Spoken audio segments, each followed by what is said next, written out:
Welcome back to Unlimited Reads. You're with Chris, and thanks for joining me today as I will be wrapping up the month of January, which turned out to be a bit of a record month for my reading. But before I get into all that, you may notice something a little bit different. I have moved positions in the office and have moved over into a corner.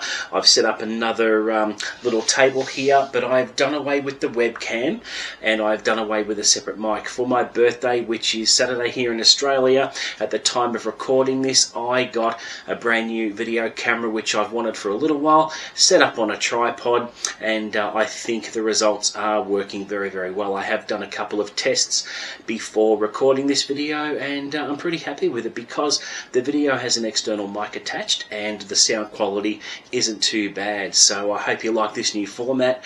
I'm thinking of changing what books are behind me. I might put some more pretty books behind me, but that is a project for later. Okay, so let's get into some basic stats as per usual. In January, I read 11 books, 1 novella, and 1 non-fiction title. So 13 books, 13 titles in all, which is the most I've read in a month. Now, a few of these are made up of middle grade books, which are a lot shorter as well. But the pages I read 4,410 pages, which sounds a lot, doesn't it? And the genres I read 1 horror, 4 thrillers, 6 middle grades, 1 non-fiction, and 1 science fiction. So it's a bit of a mixed bag. And I wanted to kick off the year by branching out a little bit in genres I don't normally read. For example, middle grade reads are going to be a heavy focus this year because I do own a lot of them. So I do want to read a lot of what I own this year. I'm not going to do an official read what you own challenge, but I am going to make sure that I read books that I've owned for a little while. Now, the star ratings I did for January, I had 1 5-star rating, I had 2 3-star ratings, and 10 4-star ratings, which gives a real indication, a real illustration of how much I enjoyed what I read in January. It was a fantastic month. I'm really, really wrapped. I had a blast with what I read, and it just makes me really happy. The amount of videos I posted 14 videos for January. The best performing video was my random reading check-in number 1, which had 70 views. It was a really good exercise because I no longer do the weekly reading updates that I used to record on a Sunday.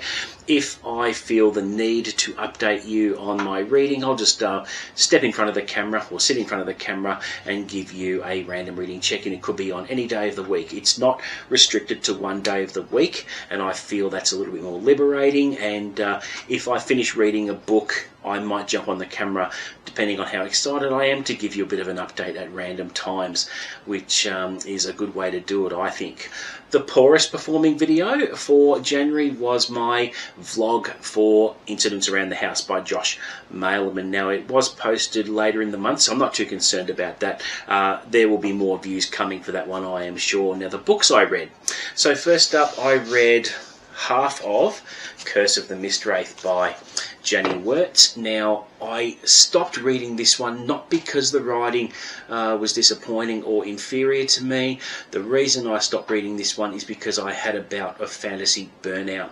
So I read a lot of fantasy last year, and I felt that the writing for this one was great, but I found myself getting confused when I normally wouldn't. So I have temporarily shelved it. I will be picking it up again soon, so there's no disrespect to Jenny Wirtz. The book's great.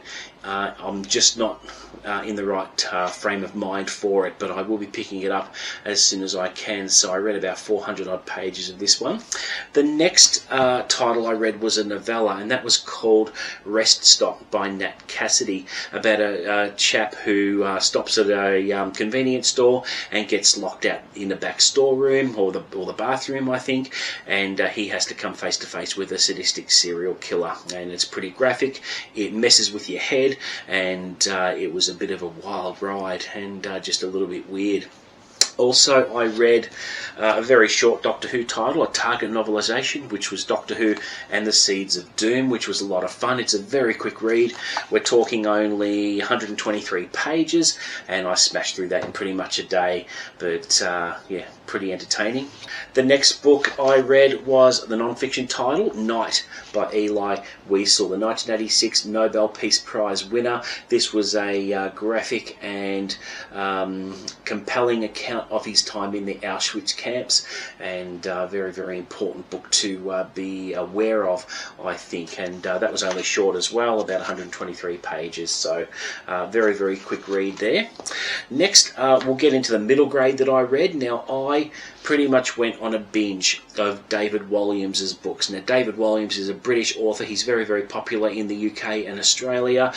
He's a best-selling author, and it's not hard to see why, because I did have a lot of fun with these titles. So the first one I read was Mr. Stink, about a homeless chap that a young girl adopts, basically, and it's a heartwarming story, but there's also adult themes as well that David Walliams puts in his books, and the adults in these books are absolutely horrible.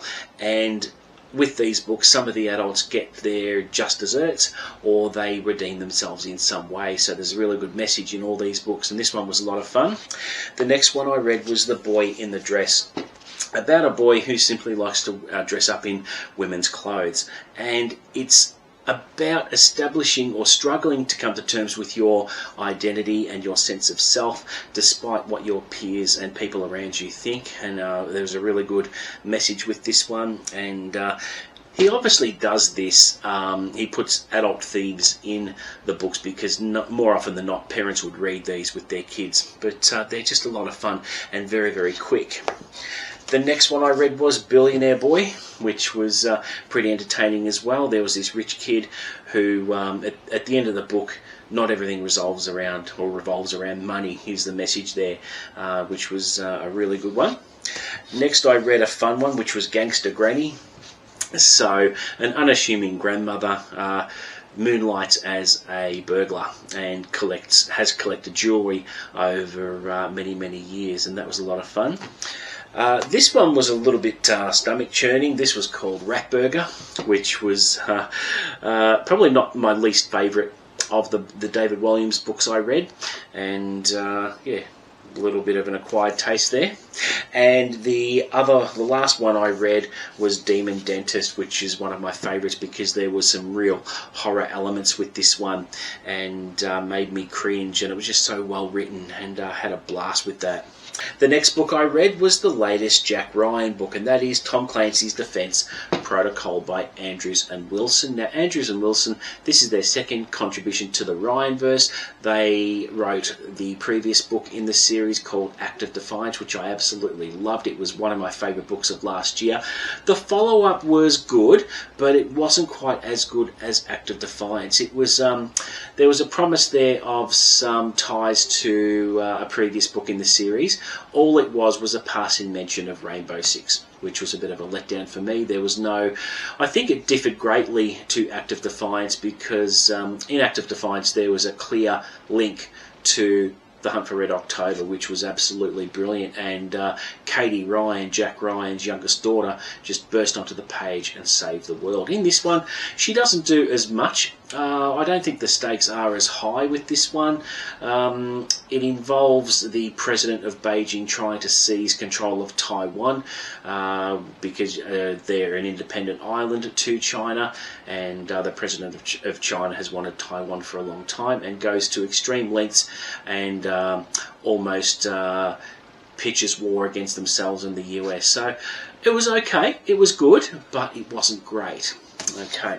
The next book was the first in a series that has been recommended to me by John over at Talking Story, and I am talking about Repairman Jack, book number 1, The Tomb, which was a really good read.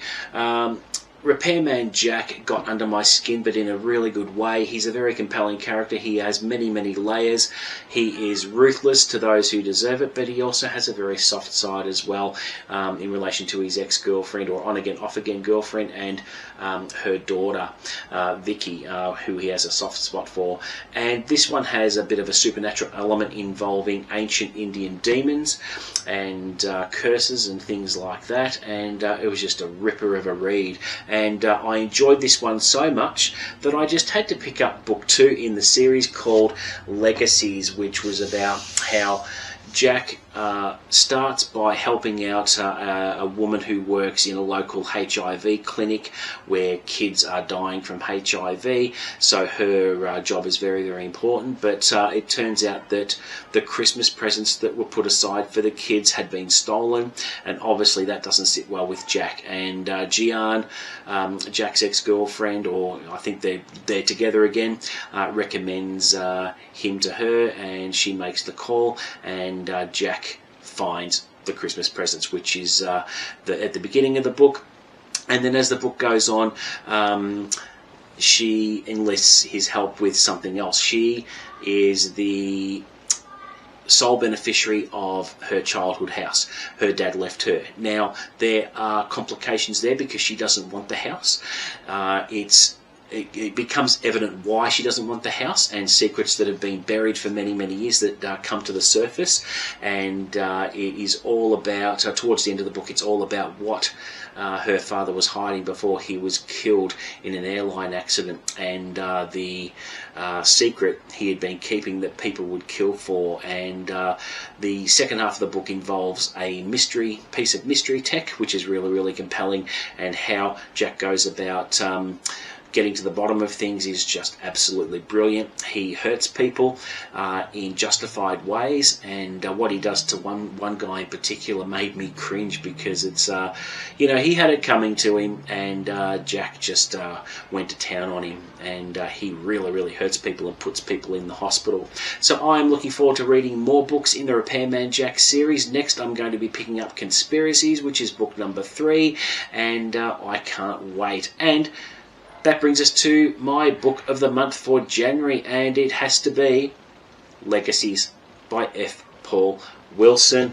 It was great. I loved it from start to finish. There was so much tension, and that is the main ingredient that makes up a book of the month for me. So a very deserving win for the book of the month, and pretty happy with that decision.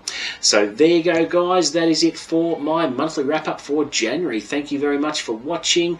If you like my videos, please consider subscribing. Let me know what you think of the new setup. Let me know if the sound quality is okay and the visual quality is okay. I think this is going to be great moving forward, because I can keep the camera here and not have to move it, and just sit down when I'm ready to film, and away I go. And it's going to make life a lot easier. But until the next video, guys, happy reading.